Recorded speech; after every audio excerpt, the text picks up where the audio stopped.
Assalomu alaykum, hurmatli tinglovchilar. Bugungi ma'ruzamiz keng tarqalgan kasalliklardan bo'lgan o'sha qon kasalliklariga, xususan kamqonlik patofiziologiyasiga bag'ishlanadi. Eritritsit qon tarkibidagi miqdor jihatdan eng ko'p uchraydigan hujayra. O'tgan ma'ruzada biz mana aytib o'tdik, leykotitlarning miqdori qon hajm birligida minglab sanalsa, eritritsitlar 1 mikrolitr qonda millionlab, ya'ni mana erkaklarda birmuncha ko'proq, 4,5 dan 5,7 gacha, ayollarda birmuncha kamroq, mana 4 dan 5 milliongacha 1 mikrolitrda, litrga olganda bu 10 darajasi 12 ko'rsatkichga teng bo'ladi. Eritritsit organizmdagi eng yuqori darajada ixtisoslashgan hujayra sanaladi. Eritritsitda faqatgina yagona funksiyasi mavjud.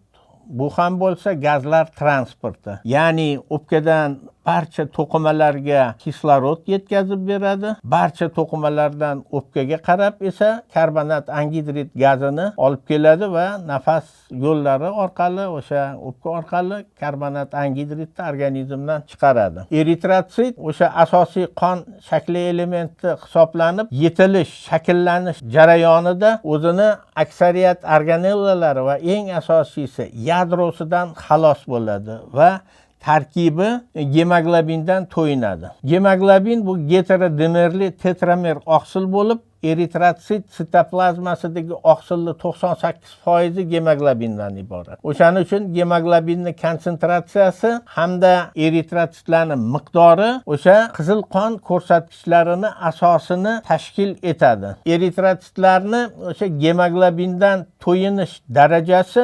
eritritsitlarning rang ko'rsatkichini belgilaydi.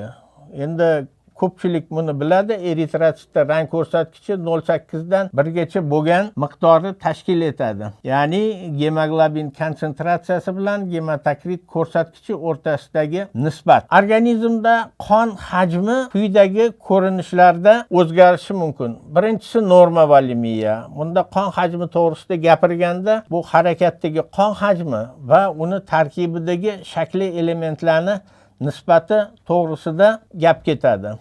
Endi harakatdagi qon hajmi ko'pchilik yana 4-5 litr deydi. Bu unchalik haqiqatga to'g'ri emas, haqiqatga yaqin emas, chunki vazni 40 kilo bo'lgan odamda ham, vazni 140 kilo bo'lgan odamda ham 4-5 litr qon harakatlanmaydi. Organizmdagi hamma ichki a'zolar, jumladan o'sha qon miqdori ham uni vazni bilan belgilanadi.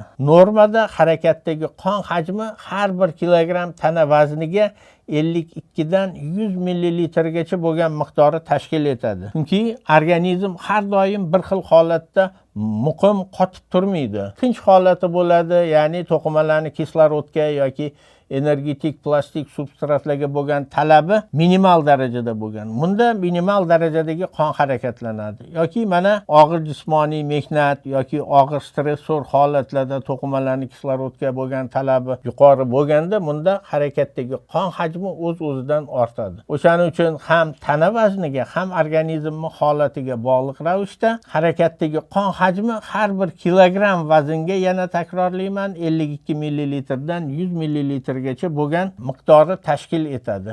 Endi bu qonni deyarli teng yarmi shakli elementlardan iborat. Ya'ni gematokrit ko'rsatkichi, qon tarkibidagi qon shakli elementlarning miqdori qon hajmining 45-50% ni tashkil etadi. Bu gematokrit ko'rsatkichi. Agar qonning hajmi ham me'yor chegaralarda, gematokrit ko'rsatkichi ham me'yor chegaralarda bo'lsa, bu oddiy norma volemiya bo'ladi. Undan tashqari oligotsitemik, ya'ni qon shakli elementlari nisbatan kamroq bo'lgan holatlarda bu uchraydi o'sha qon yo'qotish oqibatida yuzaga keladigan kamqonlikda. Bunda qon shakli elementlari kamayib ketadi, lekin o'sha gidremiya hisobiga qonning suyuq qismining hajmi tiklanadi. O'shanda hajm birligida qon shakli elementlarining miqdori kamayadi. Politsitemik norma volemiya. Bunda o'sha qonning suyuq qismi plazmaga nisbatan hujayralarning miqdori ortib ketadi. Bu o'sha turli xil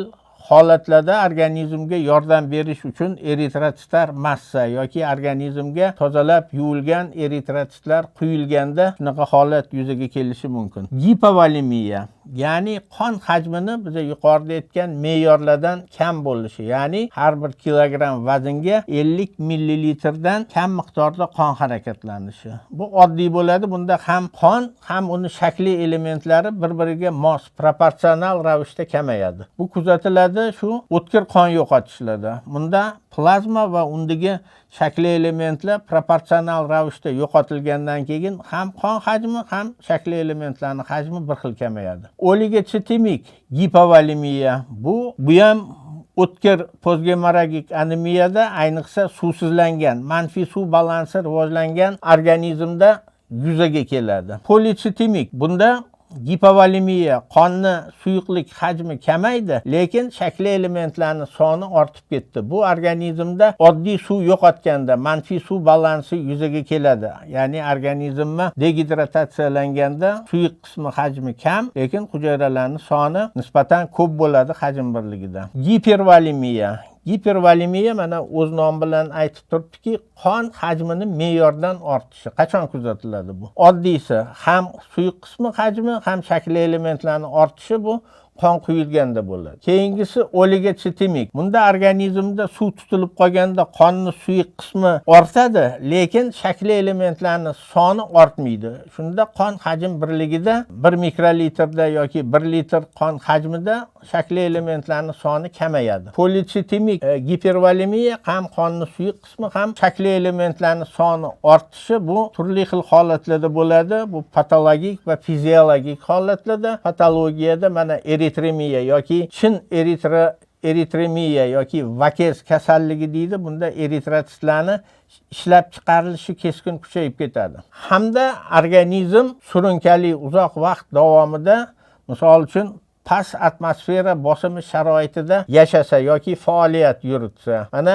hammamiz bilamiz, dengiz sathidan bir qancha baland bo'lgan tog'li sharoitda yashagan odamlar ana xuddi shunaqa polichitemik gipervolemiyaga duch keladi. Nimaga? Chunki ular nafas olayotgan havo tarkibidagi kislorodning parsial bosimi kamroq bo'lgani uchun ulardagi kislorod tashuvchi eritrotsitlarning soni birmuncha ko'proq bo'ladi. O'shaning uchun ham biza o'sha tog'li odamlarga qaraganda ikki chekkasi qip-qizil bo'lib tomirlari ko'rinib turadi. Bu o'sha ularda polichitemik gipervolemiya rivojlanishidan dalolat beradi. Xuddi shunaqa holat mana surunkali o'pka kasalliklarida, mana shu sil kasal bo'lgan odamlarning ham ikkita chekkasida tomirlari ko'rinib qizarib turadi. Ularda ham xuddi shunaqa. Chunki kam o'zlashtirilayotgan kislorodni to'qimalarga yetarli darajada yetkazib berish uchun kislorod tashuvchi o'sha hujayralarning miqdori ortadi. Mana biz o'tgan ma'ruzada aytib o'tdik, eritrotsitlarda ham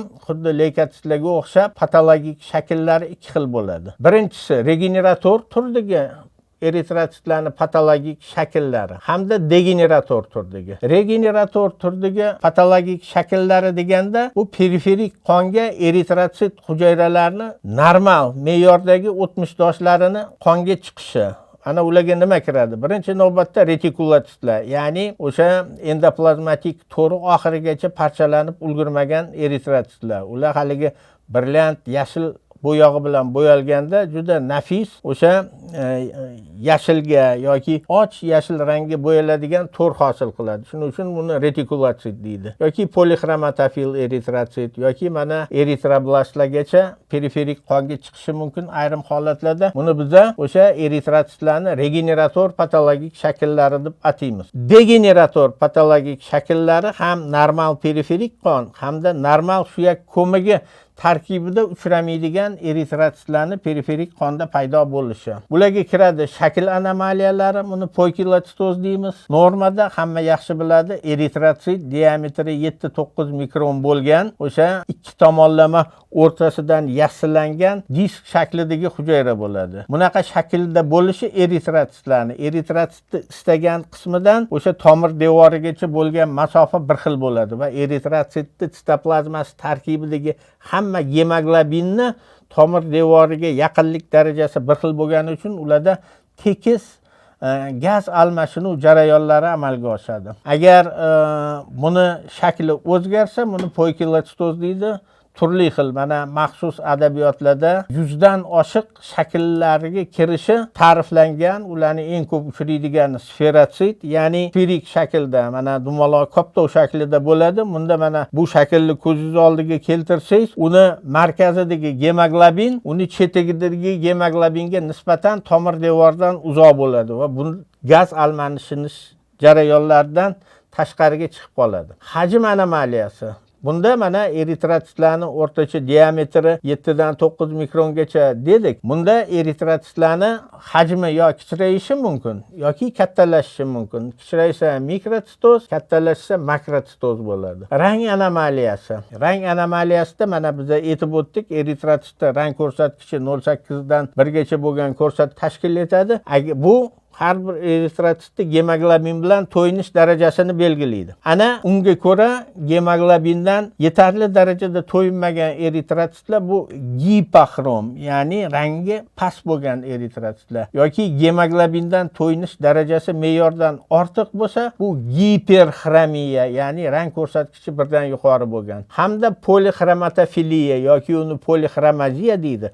Normadagi eritrotitlar nordon bo'yoqlar bilan, eozin bilan bo'yalishi kerak. Lekin eritrosit xususiyatlari o'zgarganda, uni membranasini o'tkazuvchanligini tanlab o'tkazish xususiyati izdan chiqqanda, u ham nordon ham ishqoriy bo'yoqlar uchun bo'yoqlarni o'tkazadigan xusga kiradi. Buni polixromatofiliya deyiladi. Hamda tarkibida patologik qo'shmalari bo'lgan eritrotitlar. Men yuqorida ta'kidlab o'tdim, eritrosit shakllanish davrida o'zini asosiy subhujayraviy organellalari va eng asosiysi yadro moddasidan halol bo'ladi. Xalos bo'ladi. Ular lizisga uchrab bartaraf etiladi va eritrotsit sitoplazmasini asosiy qismini o'sha gemoglobin, ya'ni kislorod tashuvchi pigment to'ldiradi. Ana patologik qo'shmalari bo'lgan eritrotitlar turli xil anemiyalarda paydo bo'ladi. Bu mana jolli tanalari, ya'ni o'sha yadro moddani oxirigacha eritmasdan eritrosit sitoplazmasidan shu qora nuqtalar ko'rinishda qolib ketishi yoki kebit halqalari bu oxirigacha erimagan yadro membranasini qolib ketishi, bu turli ko'rinishda bo'lishi mumkin. Pappenheimer va Gaines tanachalari bu ayniqsa gemolitik anemiyalar uchun xos bo'lib, o'sha suspenzion stabilligi pasaygan gemoglobinni cho'kma holda eritrosit sitoplazmasida o'sha erimaydigan tanachalarni hosil qilishi. Qizil qon me'yor ko'rsatkichlari ham biz o'tgan ma'ruzada aytib o'tgandek, o'sha O'zbekiston Respublikasi Sog'liqni saqlash vazirligini 2020-yil 31-dekabrdagi 363-buyrug'i bilan tasdiqlangan. Men bunga sizlarni e'tiboringlarni qaratishdan maqsad shundaki, mana qon ko'rsatkichlariga kelganda ayrim manbalarda, turli manbalarda me'yor ko'rsatkichlari turlicha keladi. Lekin biz uchun, bizani respublikamiz uchun to'g'ri bo'lgani mana shu rasmiy qon tahlili shaklidagi ko'rsatkichlar. Endi men har doim bitta narsaga tinglovchilarni, talabalarni e'tiborini jalb qilishga harakat qilaman. Mana oldingi slaydda, bu slaydda barcha qon ko'rsatkichlarini miqdor o'zgarishlari. Bu orqasida esa o'sha qon shakli elementlarini sifat o'zgarishlari qayd etiladi. Nimaga bunga e'tibor berish kerak? Chunki qon hajmi hamda uni shaklini o'zgarishlari ko'pincha bir xil bo'ladi. Lekin uni sifat o'zgarishlari o'sha kasallikka patogenezi, kasallik rivojlanish bosqichidan kelib chiqib turli xil bo'ladi. O'shaning uchun qon xastaliklariga to'g'ri tashxis, diagnoz qo'yishda eng asosiy ahamiyat o'sha qonni sifat ko'rsatkichlariga borib taqaladi. O'shaning uchun sifat ko'rsatkichlarini yuqoridagi aytgan regenerator, degenerator patologik shakllarini yaxshi bilish bu nihoyatda muhim ahamiyatga ega.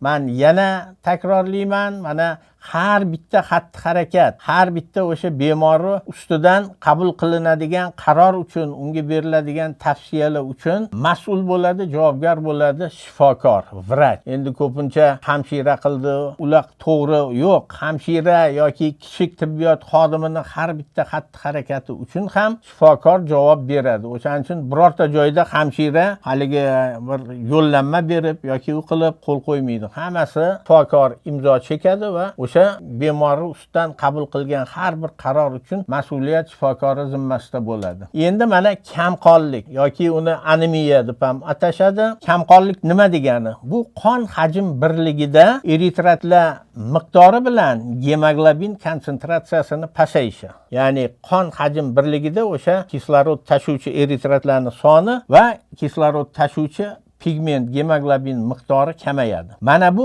kamqonlikning umumiy ta'rifi.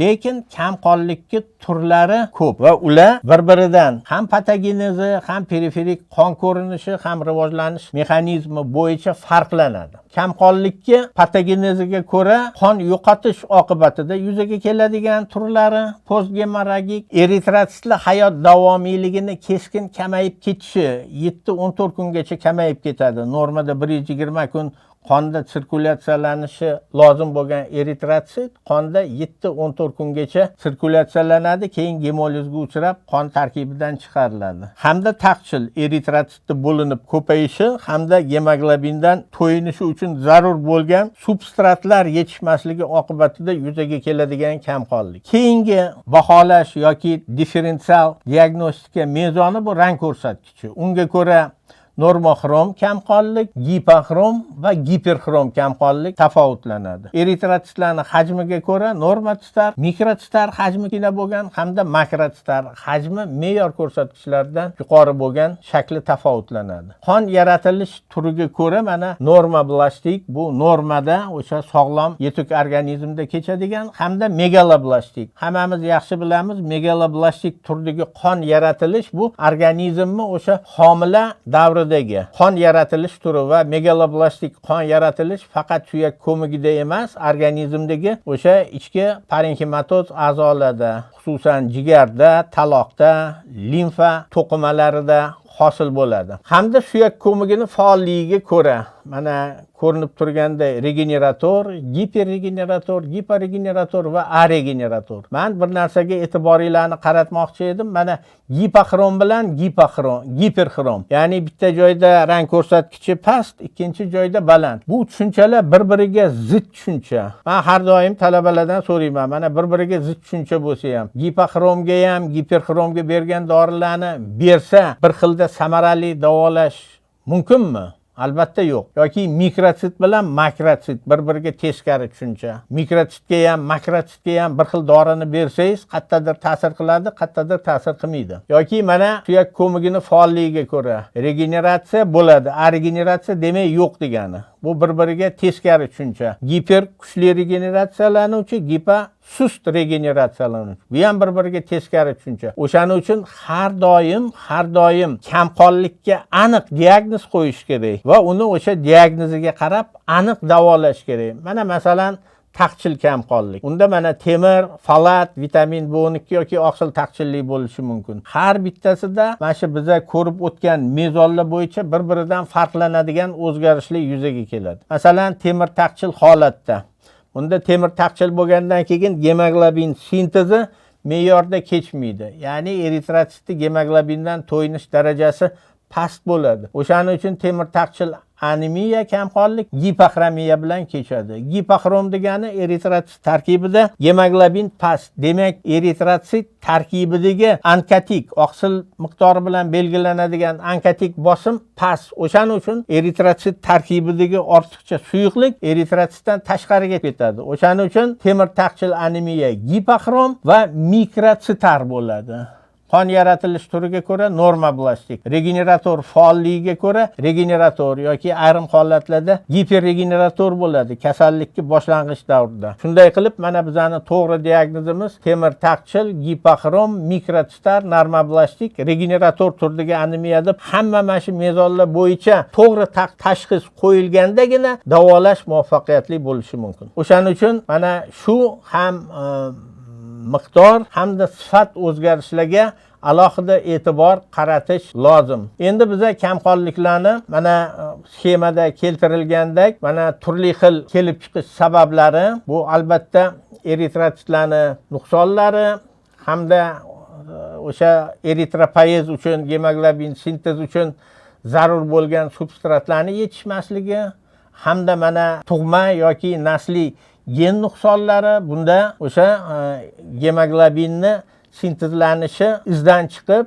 suspenzion stabil bo'lmagan gen nuqsonlari hosil bo'ladi va turli xil infeksion, noinfeksion omillar ta'sirida o'sha o'zak hujayralarni proliferativ faolligi izdan chiqishi. Mana bularning hammasi oxir oqibatda o'sha yoki yetarli miqdorda eritrosit hosil bo'lmasligiga yoki hosil bo'lgan eritrositni hayot davomiyligi keskin qisqarib ketishiga sabab bo'ladi. Endi anemiya ko'rsatkichi sifatida muhim ahamiyatga ega buyrakda ajralib chiqadigan eritropoetin miqdori. Chunki mana buyrak bu hayot uchun zarur a'zo sanaladi. Nimaga? Chunki u bevosita qorin aortasidan buyrak arteriyalari boshlanib, haligi uzun bo'lmagan, lekin yetarli darajada keng bo'lgan buyrak arteriyalari qorin aortasidan bevosita buyrak parenkimasiga kiradi. O'shaning uchun ham qon aylanishini buyrakdan ajraluvchi biologik faol moddalar, renin-angiotensin tizimi boshqaradi. Ham o'sha qonni miqdor ko'rsatkichlarini,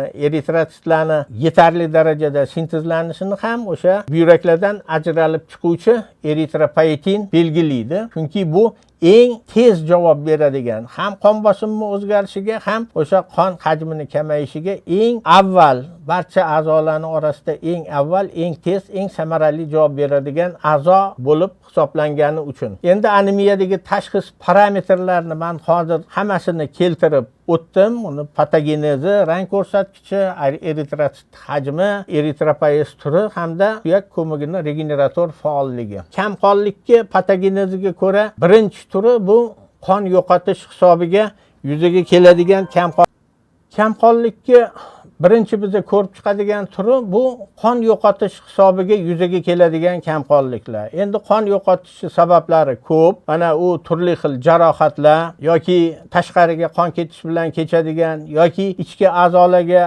ichki organizmning ichki muhitlariga qon quyilishi, bu haligi oshqozon ichak trakti xastaliklarida yoki nafas trakti xastaliklarida yoki mana buyrak orqali gematuriya chog'ida qon yo'qotishlar. Buni sabablari juda ko'p. Qon yo'qotish hajmiga ko'ra o'tkir hamda surunkali qon yo'qotish tafovutlanadi. O'tkir qon yo'qotishda quyidagi o'sha ko'rsatkichlarga e'tibor berishinglarni men iltimos qilar edim. Harakatdagi qon hajmini 10% gacha bo'lgan miqdori birdaniga organizmdan chiqib ketganda organizmda klinik o'zgarishlar yuzaga kelmasligi mumkin. Nimaga? Chunki o'sha yo'qotilgan qonning hajmi zaxirada turgan qon bilan to'ldiriladi va organizmda na gemodinamik, na gematologik o'sha kamqonlik belgilari rivojlanmasligi mumkin.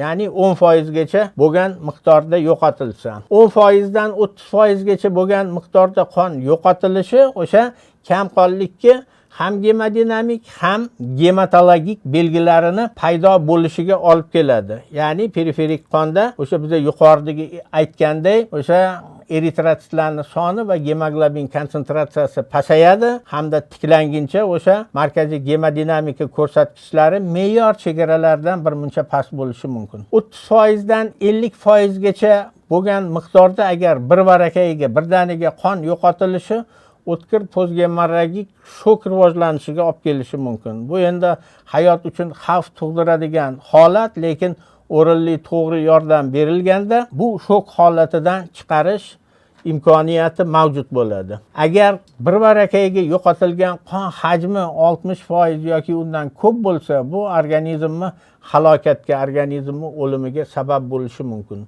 Shunday qilib biza mana 10% dan ko'p 50% gacha bo'lgan qon yo'qotilishi, mana o'tkir qon yo'qotilish va unda yuzaga keladigan postgemorragik kamqonlik deb baholashimiz mumkin va shuni rivojlanish bosqichlarini ko'rib chiqamiz. Mana uni sabablarini aytib o'tdik. Mana har bitta organizmga ta'sirot bo'lganda organizmni moslashuv reaksiyalari ishga tushadi. Ana o'sha moslashuv reaksiyalari organizmdagi bo'ladigan o'zgarishlarni yuzaga kelishini belgilab beradi. Mana o'tkir postgemorragik kamqonlikda quyidagi bosqichlar tafovutlanadi. Birinchisi reflektor bosqich. Bu minutlar, soatgacha davom etishi mumkin. Gidremiya bosqichi hamda suyak ko'magi bosqichi. Reflektor bosqichda qanaqa o'zgarishlar yuzaga keladi? O'sha qon yo'qotilgandan keyin kamaygan qon hajmiga nisbatan o'sha rezistiv tomirlarning spazmi, ya'ni kamaygan qon hajmiga tomirlar sig'imini muvofiqlashtirish uchun o'sha tomirlarni qorayishi yuzaga keladi hamda qon oquvi markazlashadi. Ya'ni hammamiz bilamiz, qon yo'qotgan odamlarning rangi o'zgarib, haligi oqarib ketadi. Nimaga? Chunki o'sha periferiyadagi tomirlar bekilib, qon markazga haydaladi. Ya'ni markazdan oziqlanadi organizmning hayoti uchun zarur bo'lgan a'zolar. Birinchi navbatda yurak, ikkinchi navbatda bu bosh miya, uchinchi navbatda bu buyraklar. Bularning hammasi bevosita aortadan oziqlanadigan hayot uchun zarur a'zolar sanaladi. Hayot uchun zarur a'zolarga yana o'pka kiradi. Endi o'pkani hammamiz bilamiz, o'zini xususiy qon aylanish doirasi bor. Shu qon yo'qotilganda, demak, hamma qon o'sha hayot uchun zarur a'zolarga qayta taqsimlanadi. Keyingi reflektor omil bu yurak faoliyatini kuchayishi. Ya'ni vaqt birligi ichida yurak qisqarishlarining soni ortadi. Keyingisi tomir devori o'tkazuvchanligining ortishi. Bu nimaga kerak? Tomir devori o'tkazuvchanligi oshsa, kam miqdorda kelgan kislorodni o'zlashtirish imkoniyati kuchayadi. O'shaning uchun bemorlarda mana shunaqa paytda badanidan sovuq ter chiqadi. Bu o'sha haligi arterial giperemiya yuzaga kelmasdan tomir devorining o'tkazuvchanligi oshganda sovuq ter chiqadi. Bu har doim haligi prognostik bashorat jihatdan noxush bo'lgan belgi sanaladi. Tashqi nafas faoliyatini kuchayishi, hansirash paydo bo'ladi. Ya'ni kam miqdordagi eritrositlar bilan to'qimalarning kislorodga bo'lgan talabini qondirish uchun ham qon aylanish tizimi, ham tashqi nafas tizimi me'yoridan ortiq ko'rsatkichlarda ishlay boshlaydi. Undan keyingi reflektor bosqichi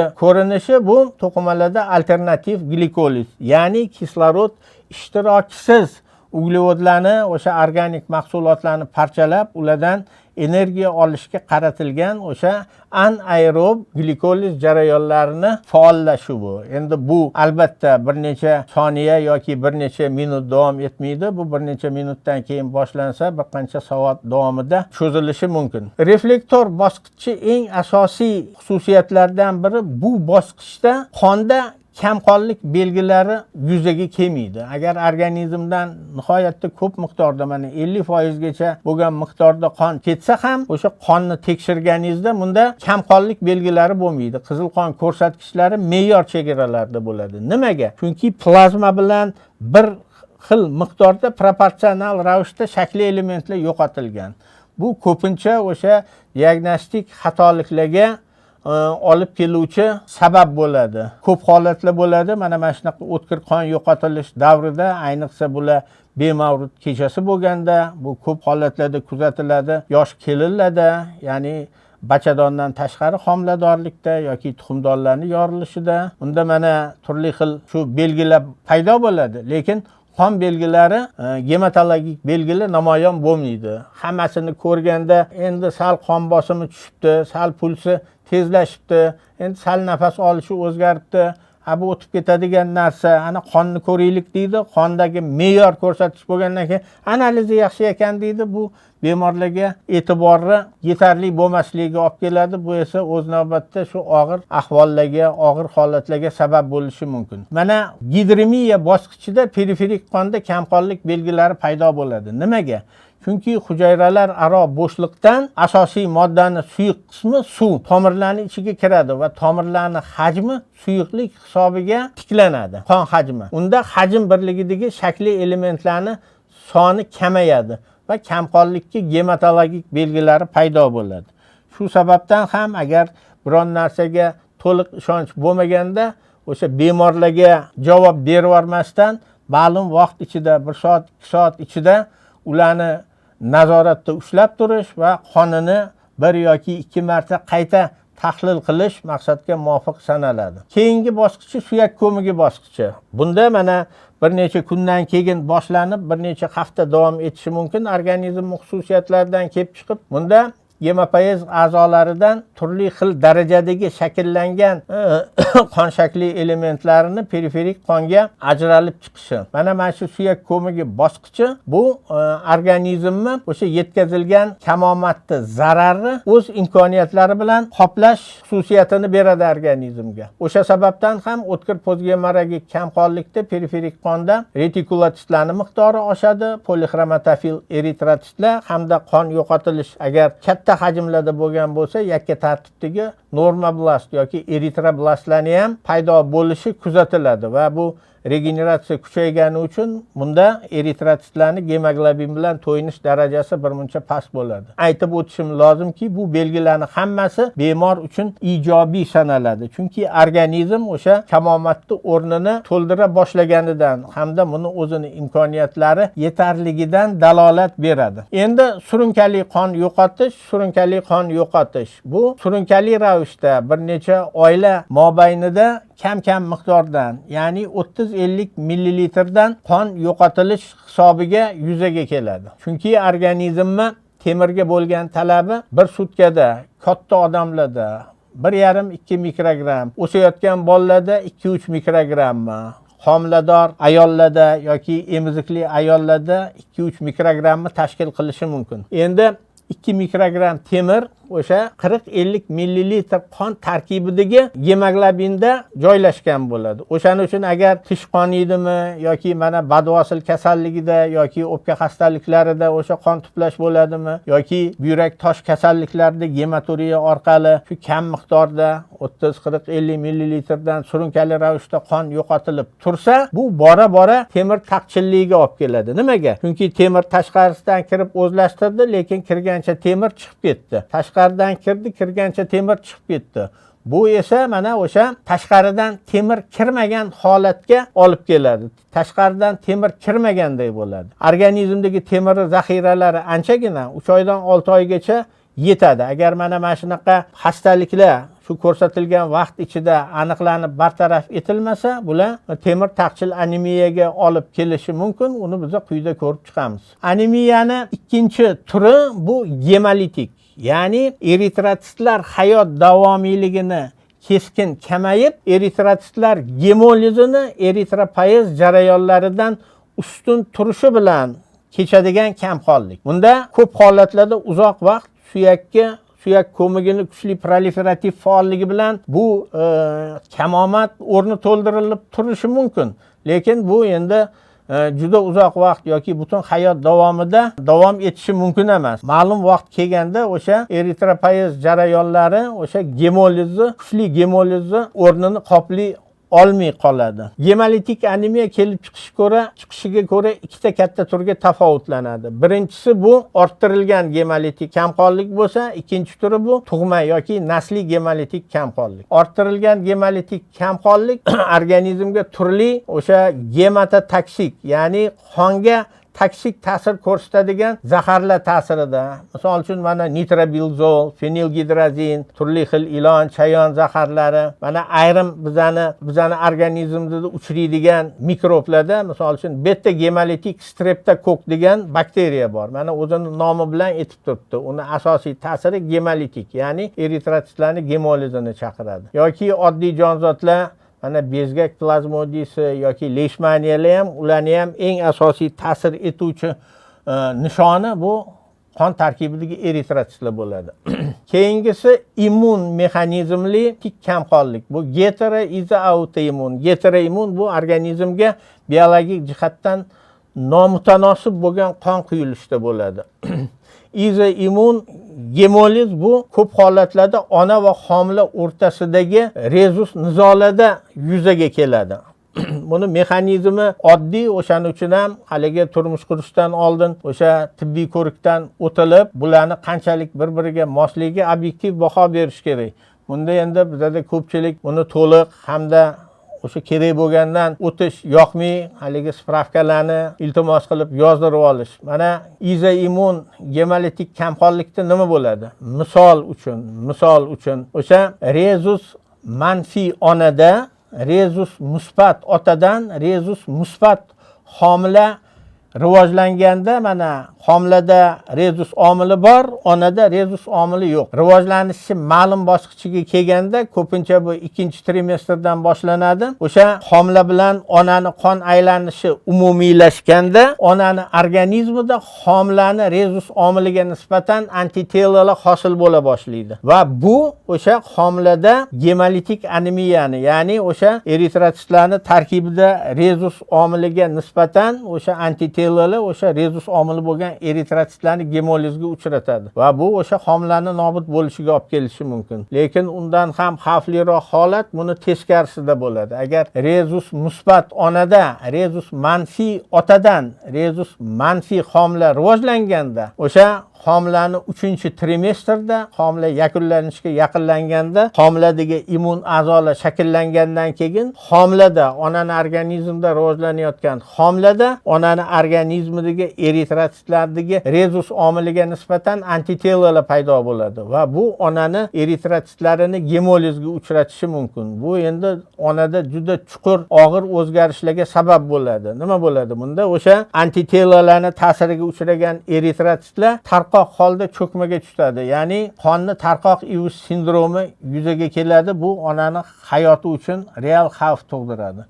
Autoimmun gemolitik anemiyalar bu mana turli xil dori vositalarini, ayniqsa antibiotik yoki oddiy jonzotlarga qarshi, gijjalarga qarshi dori vositalari nazoratsiz qo'llanilganda, o'sha u dorilar eritrotsitni membranasi bilan bog' hosil qiladi va eritrotsitni o'zini immun tizimi uchun auto antigenga aylantirib qo'yadi va immun tizimda hosil bo'lgan o'sha mahsulotlar, antitelalar yoki sensibilizatsiyalashgan limfotsitlar o'sha eritrotsitlarni bartaraf eta boshlaydi. Bu pantsitopeniyaga, anemiyaga olib kelishi mumkin. Mexanik omillar. Mana biz hammamiz juda yaxshi bilamizki, organizmdagi hamma hujayralar tirik hujayra. Hamma hujayralarning tashqi membranasi manfiy zaryadlangan. Xuddi shunaqa qon shakli elementlari bilan o'sha shakli elementlar harakatlanadigan tomir devori endotelisi. O'shaning uchun bular sog'lom organizmda eritrotsitlar ham bir-biriga yopishib turmaydi. Shakli elementlar o'sha tomir devoriga yopishib turmaydi. Nimaga? Manfiy zaryad bir-biridan qochirgani uchun ular bunaqa muallaq holatda harakat qiladi. Endi mana hozirgi kunda nihoyatda keng tarqalib ketdi o'sha toraygan tomirlarga stentlar qo'yish, toraygan tomirlarga turli xil sun'iy protezlar qo'yish, klapellar qo'yish yoki mana uzoq masofali yugurish, marshlar, turli xil harakatlarda. Bularning hammasi o'sha qon shakli elementlar bilan o'sha protezlangan qismga kelganda qonni shakli elementlari mana shu protezga ishqalanib, ular bilan bevosita kontaktda bo'lib o'tadi va bu albatta so'zsiz ravishda ularni membranasi butunligini buzadi. Xuddi mana qum qog'ozga qo'lingizni ishqalaganda qo'l qandoq shikastlansa, eritrotsitlar membranasi ham xuddi shundoq shikastlanadi. Albatta eritrotsitlarda reduktaza tizimi fermentlari bor. Birmuncha shikastlanishlarni qayta tiklanish imkoniyatiga ega, lekin bu imkoniyatlari keskin cheklangan, chunki ularda buni boshqaruvchi yadro apparati mavjud emas. Orttirilgan membranopatiya, mana tungi paroksizmal hemoglobinopatiya deydi. Mana hozir turli xil kasb egalarida mana bunaqa dirillatib ishlatadigan, haligi beton, asfalt o'yadigan ishlaydiganlarda yoki mana 20-30 kilometrga lo'killab yugurganda, har oyoq yerga urilganda, ana shu paytda shundan o'tayotgan eritrotsitlar o'sha zarbaga uchrab qisman shikastlanishi mumkin. Endi bu 1 marta, 2 marta, 5 marta urilsa hech narsa qilmaydi, lekin 20-30 kilometr masofada urilishi o'sha shikastlangan eritrotsitlarning ko'payishiga va bu o'sha tungi gemoglobin uriyaga sabab bo'ladi. Orttirilgan gemolitik kamqonlikda mana o'sha membranalarning bevosita shikastlanishi yoki turli xil mana og'ir metall tuzlari yoki zaharlar ta'sirida membrana lipidlarining kuchli oksidlanishi yoki peroksidlanishi kuzatilishi mumkin. Bakteriyalar ta'sirida o'sha fermentli lizis, mana lechitinaza, stafilolizinlar hamda mana turli xil patogen omillar ta'sirida eritrotsit membranasini keskin oshib ketishi uni natriyga nisbatan turg'unligini pasayishiga va oqibatda natriyni eritrotsit sitoplazmasiga kirishiga, natriy gidrofil ion bo'lgani uchun o'zi bilan suvni tortib kiradi. Shishgan eritrotsitni mexanik rezistentligi pasayib ketadi. Ko'zingiz oldiga keltiring, o'sha qon yurakka chap qorinchasidan katta kuch bilan otilib chiqib o'sha aorta yoyiga urilganda mana shunaqa mexanik rezistentligi pasaygan eritrotsitlar tomir ichida yorilib ketadi. Buni tomir ichi gemolizi deb ataladi. Normada bo'lsa eritrotsitlar faqatgina o'sha taloqda o'sha hujayra ichi gemolizi yo'li bilan o'sha hayoti tugagan eritrotsitlar ajratib olinishi kerak edi. Tomir ichi gemolizi mana quyida ko'rsatilgan sabablarda o'sha kuchayib ketadi. Bu eritrotsitni o'ziga bog'liq bo'lgan sabablar hamda mana turli eritrotsitga bog'liq bo'lmagan mana immunologik sabablar, turli xil zaharlar hamda mexanik omillar o'sha tomir ichi gemolizini kuchayishiga olib keladi. Bitta narsani yaxshi bilishinglar kerak, qon oqimi betartib, turbulent bo'lgan qismlari bor. Bu o'sha haligi elastik tomirlar, katta diametrli arteriyalar yoki arteriyalarni bifurkatsiyalangan, ya'ni tarmoqlarga bo'lingan qismida mana o'sha yerda qon oqimi betartib bo'ladi va ikkinchisi bu qon oqimi turbulentdan laminar tartibli oqimga o'tgan joyi bo'ladi. Ayniqsa turbulent oqimli joylarda shakli elementlarning shikastlanish xavfi yuqori bo'ladi. Nasliy gemolitik kamqonliklar asosan o'sha eritropoyezda hamda gemoglobin sintezida o'sha hujayraning strukturaviy komponentlari yoki uni tarkibidagi gemoglobin sintezini nazorat qiluvchi strukturaviy genlarning nuqsonida yoki shu jarayonlar uchun zarur bo'lgan ayrim fermentlarni yetishmasligida yuzaga kelishi mumkin. Nasliy gemolitik anemiya kelib chiqish mexanizmiga ko'ra quyidagi 3 ta turga tafovutlanadi. Birinchisi bu membranopatiya, ya'ni eritrotsit membranasining nuqsonlari. Keyingisi enzimopatiya va uchinchisi gemoglobinopatiya. Membranopatiyalar mana mikrosferotsitoz kasalligi deb ataladi yoki uni aniqlagan mualliflarning ismi bo'yicha Minkowski-Shaffer kasalligi deb ataladi. Unda membrana tarkibida kalsiyga bog'liq atofaza, xolesterin va fosfolipidlarning irsiy yetishmasligi paydo bo'ladi. Bu omillarning yetishmasligi o'sha eritrotsit membranasini yuqori o'tkazuvchanligiga olib keladi. Eritrotsit membranasida o'tkazuvchanligi ortgandan keyin albatta uni tarkibiga natriy va gidrofil ion bo'lgani uchun orqasidan suv kiradi. Bu o'sha eritrotsitlarni shishishiga, uni shaklini o'zgarishiga hamda astmatik va mexanik rezistentligini kamayishiga olib keladi. Enzimopatiyalarda mana pentoza fosfat sikli glutation tizimi fermentlari asosan glyukoza 6 fosfat degidrogenazani genetik tanqisligiga olib keladi. Glyukoza 6 fosfat degidrogenaza fermenti o'sha tiklangan, ya'ni NADF-H2 tiklangan shaklini yuzaga kelishini ta'minlaydi. Bu tiklangan shakl nimaga kerak? Bu tiklangan o'sha vodorod bilan tiklangan NADF organizmdagi ayniqsa o'sha eritrotsit sitoplazmasida kechuvchi oksidlanish jarayonlarida erkin radikalli kislorod uchun akseptor, ya'ni uni qabul qilib oluvchi birikma sanaladi. O'sha vodorod ioniga erkin kislorod qo'shilib oldin peroksid, keyin esa uni parchalanish hisobiga suv bilan kislorod hosil bo'ladi. Ana o'sha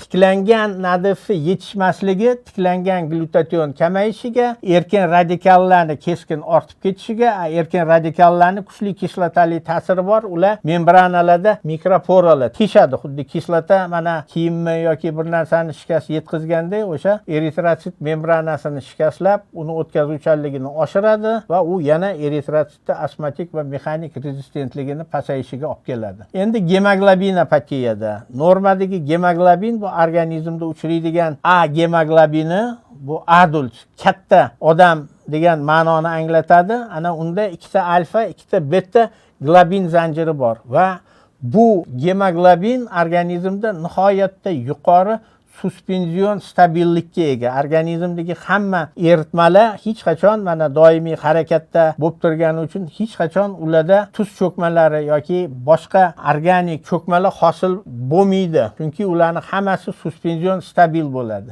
Gemoglobinning xususiyati o'zgarganda, ya'ni unda o'sha normadagidan boshqa tashqari gemoglobin hosil bo'lganda, ular kislorod bilan birikkanda kuchli oksidlanib, ularning stabilligi, suspenzion stabilligi buziladi va ular oson cho'kmaga tusha boshlaydi. Mana alfa talassemiyada globin zanjirini alfa zanjirlari o'zgaradi va unda boshqa B4 gemoglobini sintezlanadi. Beta talassemiyada o'sha beta zanjiri sintezini genetik nuqsoni bo'lgani uchun unda fetal gemoglobin, ya'ni ikkita alfa, ikkita gamma globin zanjiridan iborat bo'lgan gemoglobin hosil bo'ladi. U ham kislorod bilan birikkanda oksidlanib cho'kmaga tushadi. O'roqsimon anemiya. O'roqsimon anemiyada o'sha strukturaviy gen mutatsiyasi hisobiga gemoglobin S sintezlanadi. Uni eruvchanligi, suvda eruvchanligi kam bo'lgani uchun u tezda kristal holatda cho'kmaga tushadi. Mana hamma cho'kmaga tushgan tuzlar eritritsit ichida kristalli paydo bo'lishi. Eritritsit qon oqimida harakatlanganda ichidan turib eritritsit membranasini shikastlaydi. Endi juda oddiy misol, birorta shari ichiga haligi shisha bo'laklarini, temir bo'laklarini solib, uni mana qo'lga olib ishqalasangiz, albatta u o'sha shari devorini ilma-teshik qilib tashlaydi. Xuddi shunaqa mexanizm mana nasliy gemolitik anemiyalarda kuzatiladi. Nasliy gemolitik anemiyani mana sabablari ko'rsatilgan. Bu mana birinchi navbatda gen nuqsonlari, strukturaviy gen, enzim nuqsonlari va hokazolar. Gemolitik kamqonlik uchun xos bo'lgan periferik qon ko'rinishi. Bu aksariyat holatlarda orttirilgan gemolitik anemiyada normoxromiya bo'ladi, poikilotsitoz, anizotsitoz. Qon yaratilish turi normoblastik, regenerator yoki giperregenerator bo'ladi. Anizotsitoz bo'lganda gemolitik anemiyalarda ko'p holatlarda mikrosferotsitar bo'ladi. Buni mexanizmi nimada? Mana eritritsit butuniydi. Eritritsit membranasi shikastlangandan keyin reduktazalar xuddi bizda mana bu yirtilgan kiyimni tikkandek tortib, uni jips qilib tikib qo'yadi. Yana shikastlangandan keyin yana tortib, yana uni butunligini tiklaydi.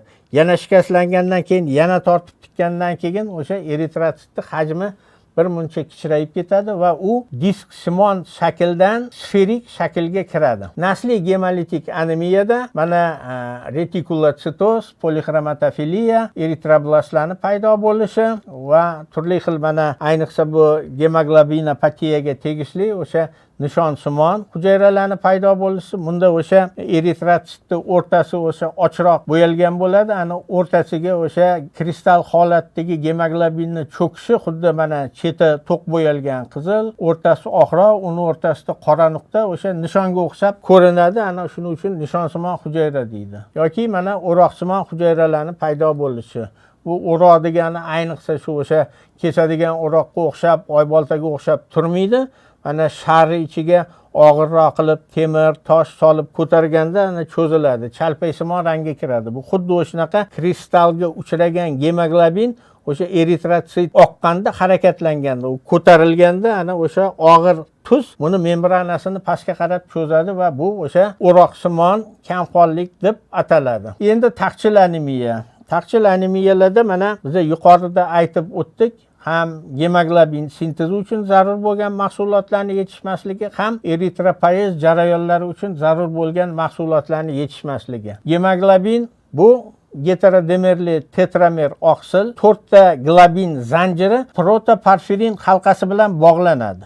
Protoporfirin halqasini markazida ekvivalentli temir turadi va bu o'sha ekvivalentli temirli protoporfirin halqasi gem deb ataladi. Ana o'shaning uchun asosiy gem sintezi uchun zarur bo'lgan element temir hisoblanadi. O'sha temir taqchilligi yuqorida aytib o'tilgandek, o'sha oshqozon ichak trakti xastaliklarida temir o'zlashtirilishini buzilishi yoki o'sha surunkali ravishda kam miqdorda bo'lsa ham qon yo'qotilishi, o'sayotgan organizmda, homilador ayollarning organizmida, ko'krak suti bilan farzand katta qilayotgan ayollarning organizmida aksariyat holatlarda shunaqa holat shunda uchraydi. Temir taqchil bo'lgandan keyin mana gemoglobin sintezlanmaydi. Gemoglobinni yetarli darajada sintezlanmasligi hisobiga har bir eritritsitda gemoglobindan to'yinish darajasi, ya'ni eritritsitda rang ko'rsatkichi 0,8 dan pastroq, kamroq bo'ladi. Bu degani gemoglobin sitoplazmasida,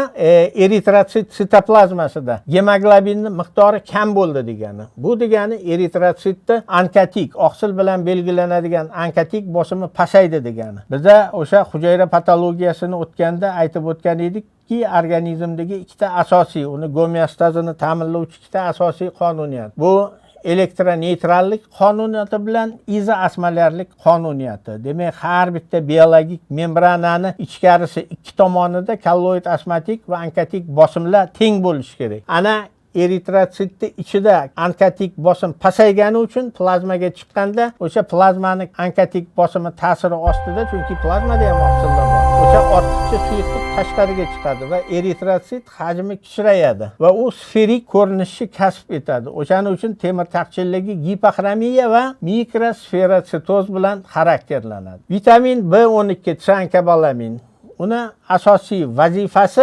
organizmdagi tetragidrofolatni o'sha gidro qismlarini uzib aniq folatni ajratadi. Folatni o'zi esa timidin monofosfatdan timidinni ajratib olib, o'sha ajratilgan timidinni o'sha nuklein kislotalarni sintezi jarayonlariga safarbarlaydi. Shunday qilib, siankobalamin bilan folat kislotalari bu organizmdagi o'sha genetik material sintezi jarayonlarini stimullaydi. Genetik materiallarni sintezini kuchayishi bu albatta bo'linib kuchaytiradi. Endi buni aytib o'tish kerakki, vitamin B12 bilan folat kislotasi faqat qon yaratilish a'zolarida emas, organizmni barcha o'sha bo'linib ko'payadigan to'qimalarda shu ta'sirini ko'rsatadi. O'shaning uchun ham o'sha vitamin B12 yoki folat taqchil anemiyada, o'sha ayniqsa pernitsioz yomon sifatli anemiyada nafaqat kamqonlik, balki o'sha terining yupqalashishi, tilidagi o'sha so'rg'ichlarni atrofiyaga uchrab til yaltirashi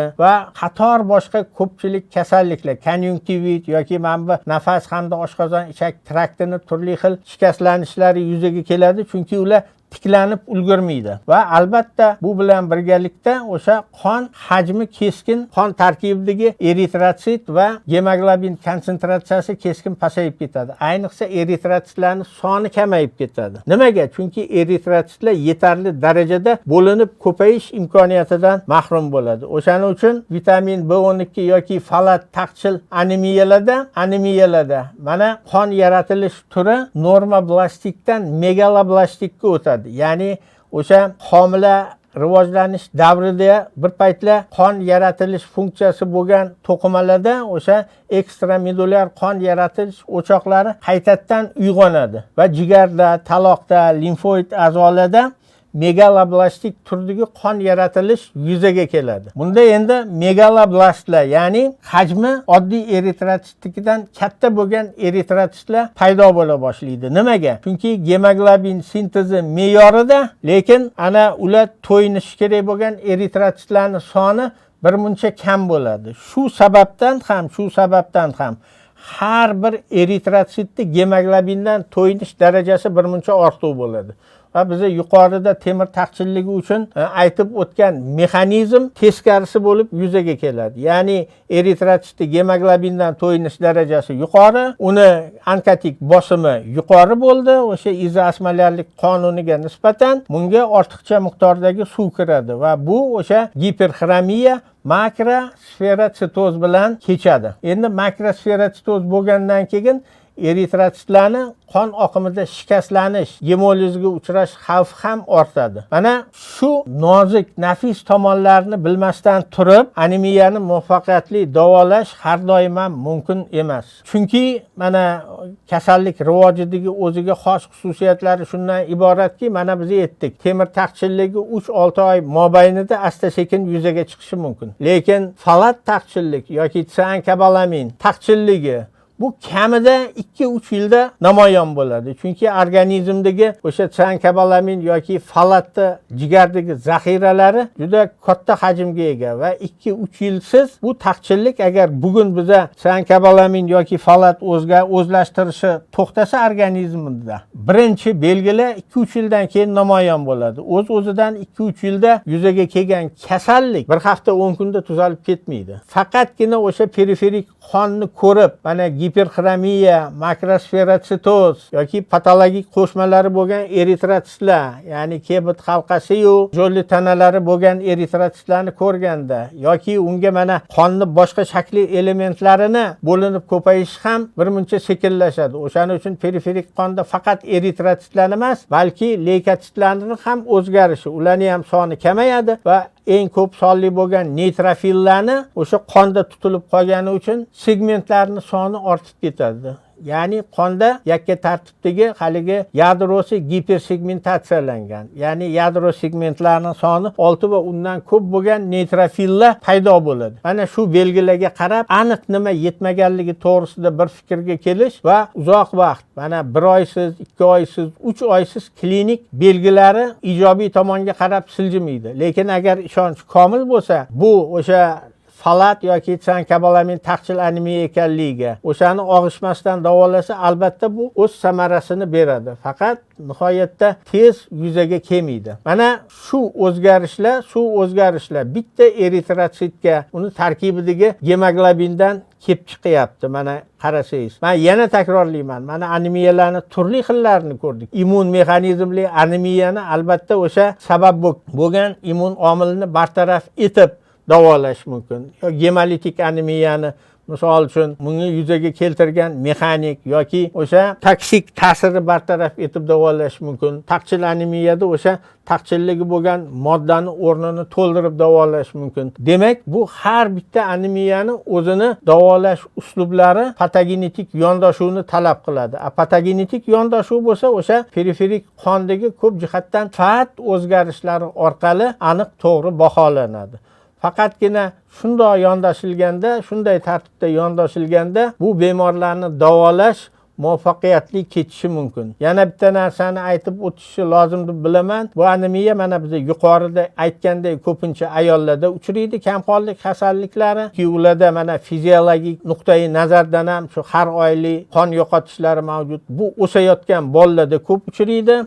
Chunki o'sayotgan organizm ko'p miqdorda ham qonga ham uni tarkibidagi eritrotsitlarni funksiyasiga bo'lgan yuqori talabni belgilaydi. Ana eng haligi nazoratga muhtoj bo'lgan alohida e'tiborni talab qiladigan guruhlarimiz shular sanaladi. Albatta turli xil boshqa kasalliklar, mana yuqorida aytib o'tgandek o'pka kasalliklari, buyrak tosh kasalliklari, oshqozon ichak trakti kasalliklarida ham bu kamqonlik yondosh patologiya sifatida yuzaga kelishi mumkin. Albatta buni e'tibordan chetda qoldirish yaxshi oqibatlarga olib kelmaydi. Shu sababdan ham qon va unga tegishli bo'lgan hamma o'zgarishlarni, hamma patologiyani bu faqatgina gematolog mutaxassislar emas, barcha umumiy amaliyot shifokorlari nihoyatda mukammal bilishlari maqsadga muvofiq bo'ladi. E'tiboringiz uchun rahmat. Keyingi ma'ruzalarda uchrashguncha sizlar bilan xayrlashamiz. Salomat bo'linglar.